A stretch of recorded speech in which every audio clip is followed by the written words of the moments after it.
Hey everyone, welcome back to the channel.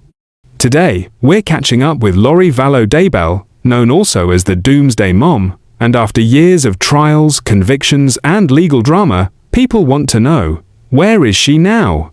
Let's break it all down. Lori Vallow Daybell is a convicted murderer who became infamous for her drastic beliefs and actions, including the deaths of her children, Tylee Ryan and Joshua J.J. Vallow, plus her husband Chad Daybell's first wife, Tammy Daybell. Found guilty in Idaho in 2023, she was sentenced to life in prison, without the possibility of parole for murders and conspiracy charges. After that Idaho conviction, Lori faced additional trials in Arizona. She was convicted in April 2025 of conspiring to murder her estranged husband Charles Vallow, and then again in June 2025 for conspiring to have her niece's ex-husband Brandon Boudreaux killed.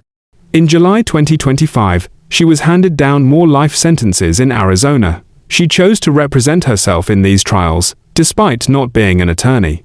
Where is Lori Vallow Daybell now?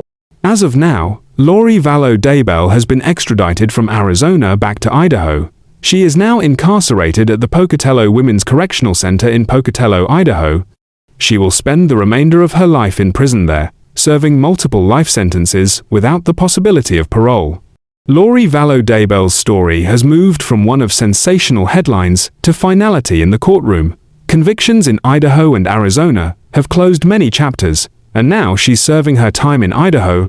With appeals pending, the legal saga isn't completely over, but one thing is certain: her future is entirely behind bars.